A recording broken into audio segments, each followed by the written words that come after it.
Salam alaikum, Ajal Fillaouen, bonjour. Mon nom est, Foura Mohamed. Je suis enseignant d'architecture au département d'architecture de l'Université de Constantine III et je vais vous présenter un cours sur l'histoire critique de l'architecture qui fait partie du programme de formation en licence architecture au sein de l'Université Constantine III.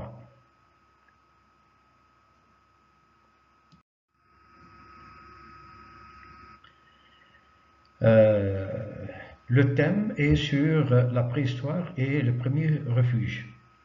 Ce qu'on va développer, c'est le paléolithique en Algérie, donc la période du paléolithique en Algérie.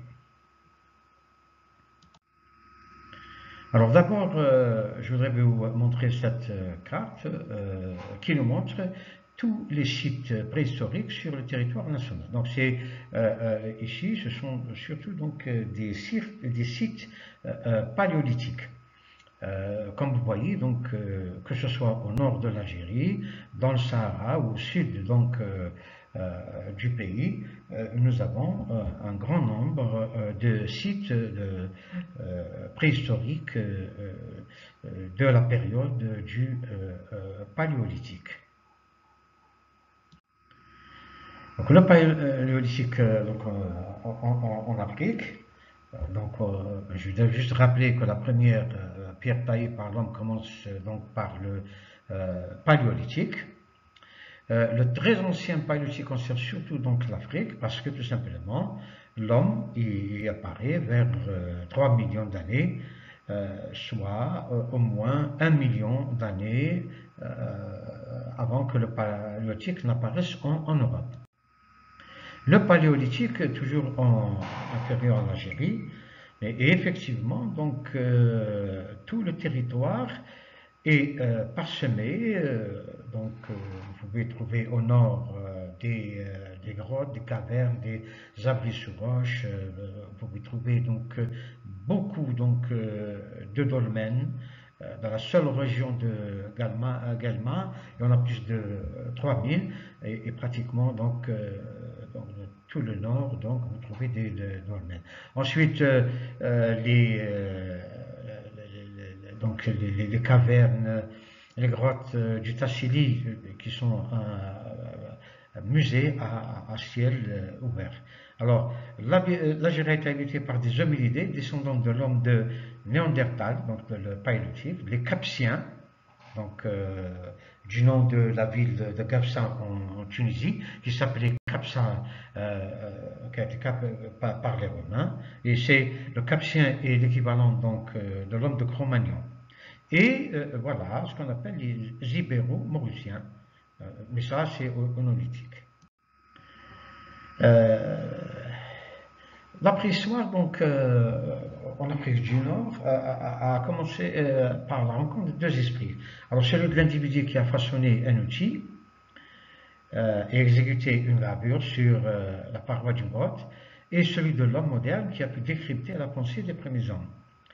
1200 fois plus longue que l'histoire, la préhistoire est l'immense période qui s'étend des origines de l'homme jusqu'à l'apparition de l'agriculture et l'écriture. Donc, soulever les questions quotidiennes des civilisations préhistoriques a constamment été une préoccupation pour l'homme.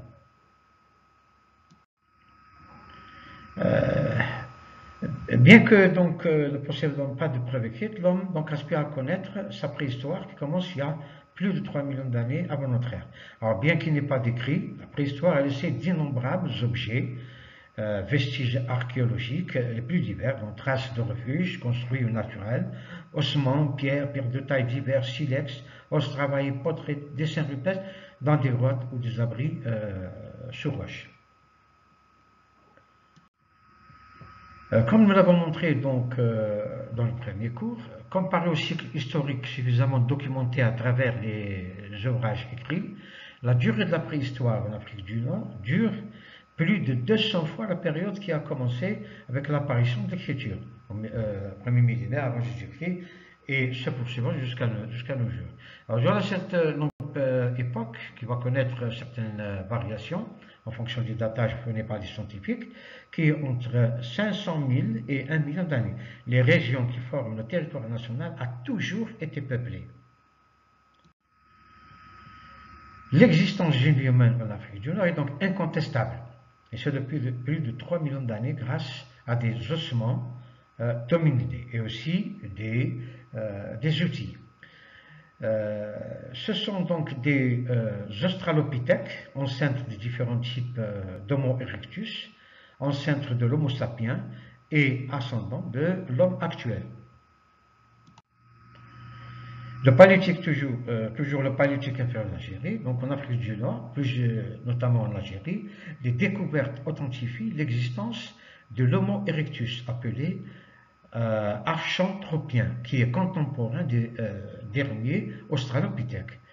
Donc, entre 1954 et 1957, un archéologue français, Camille Arambourg, va entreprendre une étude minutieuse sur le site de Tirnif, donc à l'ouest de l'Algérie, anciennement Ternifine, près de Mascara. Alors, recherche qui se soldera par la découverte donc, de 3 mandibules, c'est-à-dire les mâchoires que vous voyez donc à gauche de la diapo. Alors, cette découverte va avoir bien sûr, répercussion mondiale, d'autant plus grande qu'elle va permettre donc l'identification d'outils lithiques, donc des pierres taillées, des outils donc taillés en pierre taillée, supposés appartenir à l'Homo erectus mauretanicus, l'Homo erectus mauretanicus, qui a vécu pendant le Paléolithique inférieur.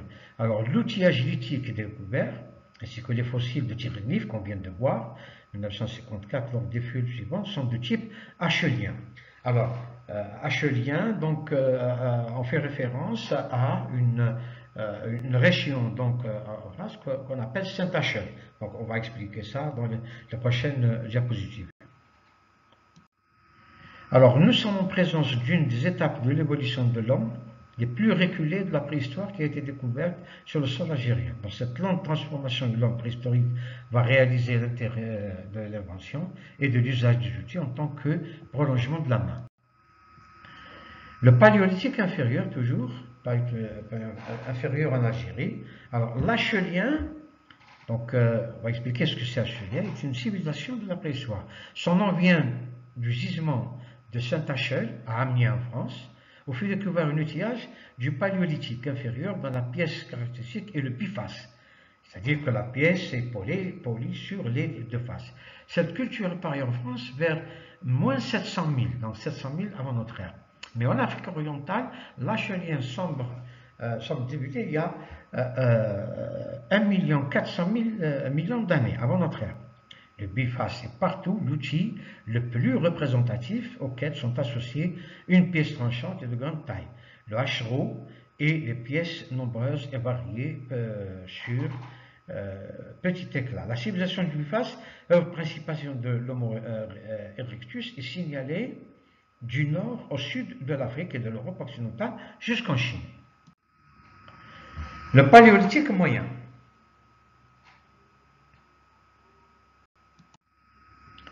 Alors, au cours de cette période paléolithique, donc le paléolithique moyen, les hommes étaient encore donc nomades, comme on l'a dit dans nos cours sur les généralités sur la préhistoire. Et donc ces humains vivaient principalement de la chasse et de la cueillette et avaient pour refuge des grottes ou des abris sous roches. Les premiers outils taillés par l'homme étaient au début des galets rudimentaires façonnés par percussion. Alors, beaucoup ont été découverts dans les gisements de Ain Hnish près de Sétif, à Arguen, le gisement néolithique de la Zawiet de Arguen, Tal el-Farout, le Sahara central, à Aoulef, dans le Hogar, Sahara central, et très récemment à Kankena, dans le sud du Sahara, donc près d'Elizy, donc, et près d'In Amenas, au fin fond donc, du Sahara. Ultérieurement, paléolithique moyen, qui coïncide en Europe avec l'utilisation intensive de la technique dite moustérien-levallois de production d'un outillage à partir d'éclats, l'Afrique du Nord va se distinguer dans le développement d'une culture appropriée, identifiée par l'appellation d'Atérien, du site éponyme de Bir Hatter, au sud de Tbessa. Donc Bir Hatter, donc c'est donc on va l'appeler donc Atérien. Ce site attérien est reconnaissable à la présence d'un pédoncule sur les éclats généralement terminés en pointe. Voilà, en fait, c'est-à-dire voyons l'image qu'on voit à droite. Donc on va ajouter donc ce pédoncule donc en bas donc de la flèche. Alors ce matériel lithique de pierre se retrouve dans d'autres régions, notamment les régions côtières de Mostaganem, Ténès, Ain Tagorait, où la présence humaine a pu être datée de 30 000 ans avant notre ère. Donc, ce qu'on peut dire que voilà, l'existence d'une activité humaine en Afrique du Nord, bien qu'il existe des dissimilitudes sur lesquelles les archéologues débattent toujours, possède approximativement des caractéristiques morphologiques semblables chez l'homme de Néandertal qu'on a trouvé en Allemagne. Le Néandertal constitue un commencement de l'évolution vers le mot sapiens, alors que l'hémisphère nord subissait une période de glaciation appelée la glaciation de Wurm, comme nous l'avons déjà mentionné dans le premier cours. C'est pendant cette longue évolution où l'être humain va s'accommoder à l'usage du feu dans le processus de la cuisson de la viande ainsi que l'utilisation du chauffage, comme on l'a déjà mentionné dans des cours précédents. Donc l'homme va s'adapter en Afrique du Nord, va s'adapter et dominer progressivement son environnement grâce à l'invention et le perfectionnement de ses outils et ses armes de pierre, d'os et de bois. Dans le même esprit, les premiers hommes commencent à entreprendre l'érection de leur premier refuge temporaire. Ainsi, durant la phase finale du paléolithique, l'environnement naturel de l'Afrique du Nord avait une certaine similitude avec celui de l'Europe actuelle, avec des forêts riches en gibier et des rivières et des cours d'eau abondants, qui allaient jusqu'aux limites du Sahara, connaissant ainsi un climat de type tropical. Et en même temps, donc, l'industrie lithique va connaître certaines transformations qui vont annoncer le développement culturel ultérieur. Les premiers hommes de l'Afrique du Nord vont découvrir donc aussi une transformation des paysages qui était différente de ceux d'auparavant. L'aspect du relief et la configuration de la côte n'étaient pas tout à fait les mêmes qu'aujourd'hui. Le climat était chaud et humide et la faune dont les fossiles attestent l'existence du type tchado-zambien. On y trouvait des éléphants, des rhinocéros, des hippopotames, des lions, des girafes, des autruches et même des antilopes. Alors l'homme dit de Meshtal Arabi, donc appelé aussi l'homme de l'Afrique du Nord, est un homme moderne qui possède des similitudes proches de ceux des hommes de Cro-Magnon, découverts en France, porteurs de cette culture improprement appelée ibéro-mauricienne, car la navigation par le détroit de Gibraltar ne peut être pratiquée qu'à l'époque antique. Cette culture du paléolithique supérieur s'étend d'environ 25 000 à 10 000 ans. Donc voilà pour ce qui est donc de l'homme de Meshtal Arabi, qui est l'équivalent donc de l'homme de Cro-Magnon. Cette théorie est attestée par les fouilles d'un chercheur, d'un archéologue appelé Claude Brahimi, et fut progressivement supplanté vers 2000 avant Jésus-Christ par les Capsiens, qui se sont développés au Maghreb d'environ 10 000 à 6 000 ans avant Jésus-Christ, et nommé d'après le nom du site de Gafsa en Tunisie. Le terme capsien, tiré de Capsa, nom antique de cette ville, dans la culture connue jusque vers 4500-4000 avant notre ère, s'étendit sur les hauts plateaux de la Tunisie et l'Algérie centrale et orientale. Installés donc à l'intérieur du pays, les Capsiens vont laisser des traces caractéristiques parfaitement visibles d'importantes quantités d'escargots pris dans une couche de cendre qu'on appelle escargotière. Les escargotières ou armdillès dans la région des hauts plateaux de l'Algérie centrale et orientale, où nous trouvons le biface achélien, donc l'outil donc l'outil hachelien, sont des monticules brillants au soleil de l'éclat de ces grosses coquilles vides d'escargots. Le biface, c'est l'instrument type qui est utilisé donc par ces capsiens. Le principal faciès culturel du paléolithique ancien est l'hachelien, donc Saint-Hachel. Biface ovale, plat à tranchant rectiligne, la pointe affinée. Les pointes pédonculées, atériens, du site éponyme de Bir al-Adl, c'est ça, les pointes de flèche et de l'once du néolithique, nouveau, lithos-pierre du capsien. Lamelles de silex en forme de triangle de trapèze qui servaient de dents de fossiles. On a trouvé entre 4500 et 5000 avant Jésus-Christ. Des fragments de coquilles d'œufs d'autruche qui avaient la fonction de réception, donc pour faire cuire les escargots. Donc voilà tout ce qu'on a trouvé donc, dans cette région. Entre le 8e et le 5e millénaire avant notre ère, les Capsiens ont occupé, particulièrement dans le sud tunisien et le sud constantinois, un grand nombre de sites sur lesquels ils ont accumulé, en quantité parfois énorme, ces coquilles délicidées, escargots et mollusques, et des cendres mêlées de pierrailles, créant ainsi des dépôts archéologiques que les préhistoriens appellent escargotières, et les habitants du pays cendrières, ramadiettes. Alors, on a un mot sur l'architecture funéraire pendant le néolithique, le gisement de Kolomnata. Alors, on va voir que la Kolomnata donc, est un site près de la ville de Tiaret, à l'ouest du pays. Le panorama des œuvres d'art préhistorique serait incomplet si l'on passait sous silence les constructions funéraires. Alors, de tous les temps, il est vrai que les sociétés préhistoriques ont voué aux morts un intérêt particulier. Toutefois, jusqu'au néolithique, on ne distingue jamais avec vigueur la cité des morts de celle des vivants. Dans de nombreux gisements, les morts sont enterrés sur le même lieu de l'habitat. Dans le meilleur des cas, ils sont enterrés ensemble, mais ces nécropoles sont toujours à proximité, sinon au-dessus du lieu du séjour des vivants. Au gisement de Kolomnata, donc près de Tiaret, où la fouille de la nécropole a révélé l'existence des premiers monuments funéraires connus, ce sont de modestes dalles dressées où des amoncellements ont été trouvés et qui recouvrent le corps des morts.